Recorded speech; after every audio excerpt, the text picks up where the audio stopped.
औज़ुबिल्लाहि मिनश्शैतानिर्रजीम बिस्मिल्लाहिर्रहमानिर्रहीम। अल्लाह जल्ल शानहू दे नाम दे नाल अल्हम्दुलिल्लाहि रब्बिल आलमीन वल आक़िबतुल मुत्तकीन अस्सलातु वस्सलामु अला रसूलिहिल करीम। दोस्तों अस्सलामु अलैकुम। डॉक्टर नसीर कालो हाजिर CNP न्यूज़ तो ਉਹ ਇੱਕ ਗਾਣਾ ਸੁਣਦੇ ਹੁੰਦੇ ਸਾਂ ਕਦੀ ਕਦੀ ਕਿ ਰਾਂਝਾ ਰਾਂਝਾ ਕਰਦੀ ਨਹੀਂ ਮੈਂ ਆਪੇ ਰਾਂਝਾ ਹੋਈ। ਸਾਡੇ ਹੁਕਮਰਾਨਾਂ ਨਾਲ ਉਹੋ ਹੀ ਗੱਲ ਹੋਈ। ਅੱਜ ਤੋਂ 3-4 ਸਾਲ ਤੋਂ ਪਹਿਲੇ ਇਹਨਾਂ ਨੇ ਇੱਕ ਇਜਾਦ ਕੀਤੀ ਸੀ, ਉਹਨੂੰ ਕਹਿੰਦੇ ਸੀ ਬੀਬੀ ਇੱਕ ਦਾ ਨਾਮ ਬਾਰ-ਬਾਰ ਲੈਂਦੇ ਜੱਪੀ ਜਾਂਦੇ ਸੀ, ਨਾ ਹੀ ਉਹਦਾ ਆਉਂਦਾ ਗੋਗੀ ਸ਼ਿਆਦੀ। ਹੁਣ ਨੂਨ ਲੀਗ ਚੋਂ ਵੀ ਇੱਕ ਸ਼ਹਿਜ਼ਾਦੀ ਨਿਕਲ ਆਈ ਆ ਜਿਹਦਾ ਨਾਂ ਆਇਸ਼ਾ, ਜਿਹਦਾ ਨਾਂ ਡਾਕਟਰ ਸ਼ਮਾ ਪਰਵੀਨ। ਅੱਛਾ, ਇੱਥੋਂ ਫੜ ਫੁੜ ਕੇ ਤੇ ਨਾਲ ਲੈ ਗਏ ਬਿਠਾ ਕੇ ਲੰਦਨ ਚੋਂ, ਬਕੌਲ ਉਸ ਬੀਬੀ ਦੇ। ਉਹਨੇ ਜਿਹੜਾ ਆਪਣੇ ਕੀਤੇ ਨੇ ਐਕਸ ਤੇ ਪੈਗਾਮ ਦਿੱਤੇ ਨੇ ਕਿ ਮੈਂ ਤੇ ਰਹੀ ਇੱਥੇ ਚਰਚਲ ਹੋਟਲ ਚ ਇਹਨਾਂ ਦੇ ਨਾਲ ਹੀ, ਹਾਲਾਂਕਿ ਮੇਰੀ ਪਰਮਾਨੈਂਟ ਰਹਾਇਸ਼ ਜਿਹੜੀ ਆ ਉਹ ਲੰਦਨ ਦੀ ਹੈ, ਲੇਕਿਨ ਮੈਂ ਇਹਨਾਂ ਦੇ ਨਾਲ ਇਸ ਵਾਸਤੇ ਰਹੀ ਹਾਂ ਕਿ ਮੈਂ ਬੜਾ ਅਹਿਮ ਕੰਮ ਕਰ ਰਹੀ ਹਾਂ। ਔਰ ਉਹ ਕੰਮ ਇਹ ਆ ਕਿ ਬੜੀਆਂ ਅਹਿਮ ਔਰ ਸੀਕਰਟ ਯਾਨੀ ਰਾਜ਼ ਵਾਲੀਆਂ ਜਿਹੜੀਆਂ ਫਾਈਲਾਂ ਨੇ ਉਹ ਮੇਰੇ ਕੋਲ ਹੁੰਦੀਆਂ ਨੇ, ਔਰ ਮੈਂ ਉਹਦੇ ਤੇ ਬਰੀਫ ਕਰਨਾ ਹੁੰਦਾ ਵਜ਼ੀਰ ਆਜ਼ਮ ਵਗੈਰਾ ਵਗੈਰਾ। ਇਸ ਕਮਾਸ਼ ਦੀਆਂ ਗੱਲਾਂ ਉਸ ਔਰਤ ਨੇ ਕੀਤੀਆਂ, ਇਸ ਤਰ੍ਹਾਂ ਦੀ ਕੀਤੀਆਂ।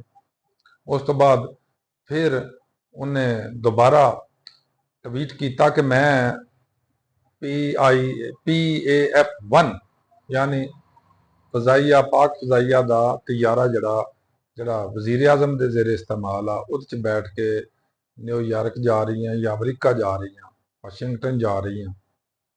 ਉਸ ਤੋਂ ਬਾਅਦ ਫਿਰ ਹੋਰ ਵੀ ਤਸਵੀਰਾਂ ਆਈਆਂ ਜਿਹਦੇ ਚ ਉਹ ਬੜੀ ਕੰਟਰੋਵਰਸੀ ਆਈ ਬਾਅਦ ਚ। ਤੇ ਉਹ ਕਹਿੰਦੇ ਆ ਨਾ ਕਿ ਜਿਹਦੇ ਕੋ ਝੂਠਾ ਹੋਵੇ ਜਾਂ ਜਿਹੜੇ ਬੰਦੇ ਕੋ ਕੋਈ ਬਦਲਲ ਗੱਲ ਨਾ ਹੋਵੇ ਉਹ ਫਿਰ ਸ਼ਾਏ ਬਾਏ ਮਾਏ ਕਰਦਾ ਰਹਿੰਦਾ। ਇਸ ਤਰ੍ਹਾਂ ਜੇ ਵਜ਼ੀਰ ਦਾਖਲਾ ਨੂੰ ਪੁੱਛਿਆ, ਵਜ਼ੀਰ ਆਪਣੇ ਦਿਫਾਅ ਨੂੰ ਪੁੱਛਿਆ, ਵਜ਼ੀਰ ਖਾਰਜਾ ਨੂੰ ਪੁੱਛਿਆ, ਹੱਤਾ ਕਿ ਵਜ਼ੀਰ ਕਾਨੂੰਨ ਨੇ ਵੀ ਕਿਹਾ ਨਹੀਂ ਸਾਨੂੰ ਤਾਂ ਪਤਾ ਹੀ ਨਹੀਂ ਉਹ ਬੀਬੀ ਕੌਣ ਆ ਤੇ ਕਿਸ ਤਰ੍ਹਾਂ ਆਈ ਤੇ ਕਿੰਨੇ ਆਂਦੀ ਤੇ ਕਿਉਂ ਆਂਦੀ ਤੇ ਕਿਸ ਤਰ੍ਹਾਂ ਗਈ ਆ।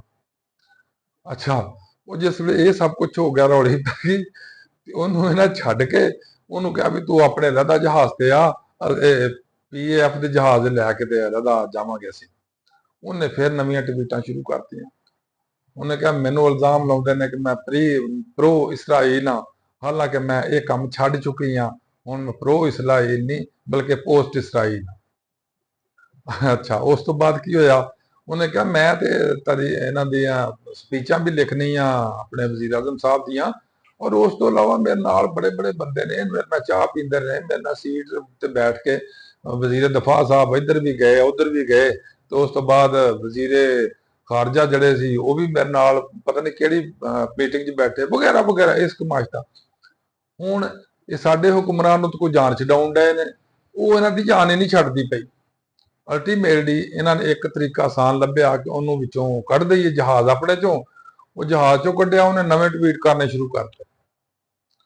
ਉਹ ਜਿਸ ਤਰ੍ਹਾਂ ਉਹ ਛੋਟੇ ਛੋਟੇ ਹੁੰਦੇ ਸਾਂ, ਜਾਂ ਹੁਣ ਵੀ ਉਹ ਕਹਾਣੀ ਦੀ ਚੱਲਦੀ ਆ ਕਿ ਮੈਂ ਕੰਬਲ ਕੋ ਛੋੜਤਾ ਹੂੰ ਲੇਕਿਨ ਕੰਬਲ ਮੁਝੇ ਨਹੀਂ ਛੋੜਤਾ। ਉਹ ਐਸੇ ਕੰਬਲ ਹੋ ਕੇ ਟਿੱਕੀ ਹੋ ਕੇ ਚਮੜੀ ਆ ਇਹਨਾਂ ਨੂੰ, ਇਹਨਾਂ ਦੀ ਜਾਨ ਹੀ ਨਹੀਂ ਛੁੱਟਦੀ ਪਈ। ਔਰ ਇਹਨਾਂ ਨੂੰ ਉਹ ਅਜ਼ਾਬ ਮਿਲ ਰਿਹਾ ਵਾ ਜੋ ਬਾਕੀ ਔਰਤਾਂ ਤੇ ਇਲਜ਼ਾਮ ਲਾਉਂਦੇ ਸਨ ਨਾ, ਬਾਕੀ ਲੋਕਾਂ ਦੇ ਉੱਤੇ ਇਲਜ਼ਾਮ ਲਾਉਂਦੇ ਸੀ। ਹੁਣ ਉਹੋ ਹੀ ਇੱਕ ਔਰਤ ਇਹਨਾਂ ਨੂੰ ਚੰਬੜ ਗਈ ਆ, ਉਹ ਇਹਨਾਂ ਦੀ ਜਾਨ ਹੀ ਨਹੀਂ ਛੱਡਦੀ ਪਈ। ਦੋਸਤੋ, ਇਹਨਾਂ ਚੀਜ਼ਾਂ ਤੋਂ ਹਾਸਲ ਕੀ ਆ? ਇਹਨਾਂ ਚੀਜ਼ਾਂ ਦਾ ਨਤੀਜਾ ਕੀ ਆ? ਇਹ ਦੇਖ ਕੇ ਸਾਨੂੰ ਕੀ ਸਬਕ ਸਿੱਖਣਾ ਚਾਹੀਦਾ ਕਿ ਕਮ ਸੇ ਕਮ ਬੰਦੇ ਨੂੰ ਗੱਲ ਕਰਨ ਤੋਂ ਪਹਿਲੇ ਸੋਚਣਾ ਚਾਹੀਦਾ, ਸਮਝਣਾ ਚਾਹੀਦਾ, ਸ਼ਰਮ ਕਰਨੀ ਚਾਹੀਦੀ ਆ ਕਿ ਮੈਂ ਕਿਸੇ ਤੇ ਉਹ ਇਲਜ਼ਾਮ ਲਾਵਾਂ ਜਿਹੜਾ ਮਤਲਬ ਕੋਈ ਜਿਹਦੇ ਚ ਕੁਛ ਨਾ ਕੁਛ ਤੇ ਸੱਚਾਈ ਹੋਵੇ। ਇਸ ਦੀ ਬਜਾਏ ਸਿਰਫ ਸਿਆਸਤ ਵਾਸਤੇ ਦੂਸਰਿਆਂ ਤੇ ਇਲਜ਼ਾਮ ਲਗਾਈ ਜਾਣਾ, ਦੂਸਰਿਆਂ ਨੂੰ ਡਿਗਰੇਡ ਕਰਨਾ, ਦੂਸਰਿਆਂ ਨੂੰ ਜ਼ਲੀਲੋ ਖਾਰ ਕਰਨਾ, ਇਹ ਕੋਈ ਦਾਨਸ਼ਮੰਦੀ ਵੀ ਨਹੀਂ, ਕੋਈ ਇਨਸਾਨੀਅਤ ਵੀ ਨਹੀਂ ਹੈ। ਔਰ ਮੁਮਕਿਨ ਆ, ਦੇਖੋ ਨਾ, ਅਸੀਂ ਨਹੀਂ ਕਹਿੰਦੇ ਕਿ ਸਾਡੇ ਮੁਕਤਦਰੀਆ ਦਾ ਉਸ ਬੀਬੀ ਨਾਲ ਕੋਈ ਤਾਲੁਕ ਵਾਸਤਾ ਹੋਏਗਾ, ਨਹੀਂ, ਸਾਨੂੰ ਕੀ ਪਤਾ।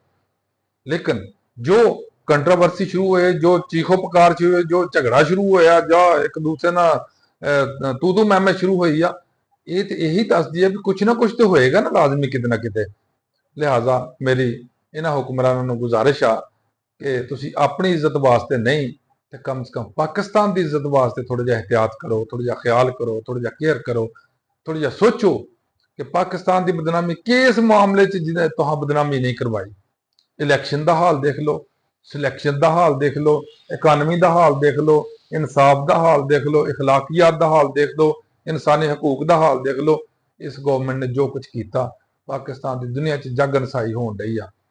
ਹੁਣ ਆ ਚੰਦ ਦਿਨ ਪਹਿਲੇ ਇੱਕ ਨਵਾਂ ਇਕੱਠਾ ਖੁੱਲਿਆ ਦੁਬਾਰਾ ਫਰਵਰੀ ਦੇ ਇਲੈਕਸ਼ਨ ਵਾਲਾ, ਜਿਹੜਾ ਆਪਣੇ ਕਾਮਨਵੈਲਥ ਵਾਲਿਆਂ ਨੇ ਜਾਰੀ ਕੀਤਾ। ਕਿਹਦਾ ਅਜੀਬ ਤਮਾਸ਼ਾ ਨੂੰ ਲਾਇਆ। ਇਸ ਨਾਲ ਬਾਇਜ਼ਤ ਤਰੀਕੇ ਨਾਲ ਪਰੇ ਹੋ ਜਾਣਾ ਬਹੁਤ ਬਿਹਤਰ ਹੁੰਦਾ ਕਿ ਜ਼ਲੀਲ ਖਾਰ ਹੁੰਦੇ ਰਹਿਣ। ਅੱਲਾਹ ਹਾਫਿਜ਼, अस्सलाम वालेकुम।